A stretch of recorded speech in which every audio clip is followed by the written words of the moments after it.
হঠাৎ করে পিকনিকের আয়োজন। আপনারা দেখতে থাকুন, ভালো লাগবে ভিডিওটা। ধন্যবাদ। মাংস ধোয়া হচ্ছে, দেখতে পাচ্ছেন সুন্দর করে মাংস ধুচ্ছে।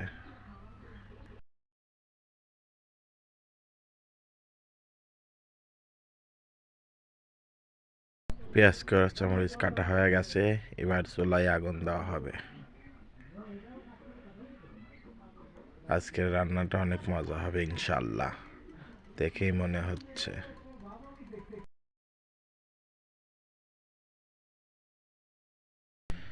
এবার মশলা দিয়ে পেঁয়াজ কাঁচামরিচ কষানো হচ্ছে, তারপর মাংস দেওয়া হবে।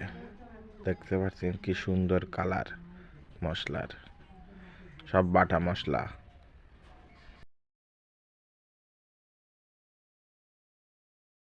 ভিডিওটি কেমন লাগলো আপনারা কমেন্টে জানাবেন, আর আমার ফেসবুক পেজ ও ইউটিউব চ্যানেলটি সাবস্ক্রাইব করুন প্লিজ। ধন্যবাদ। সাময়িক অসুবিধার কারণে ফুল ভিডিও করতে পারিনি, তার জন্য দুঃখিত, ক্ষমা দৃষ্টিতে দেখবেন। আসসালামু আলাইকুম।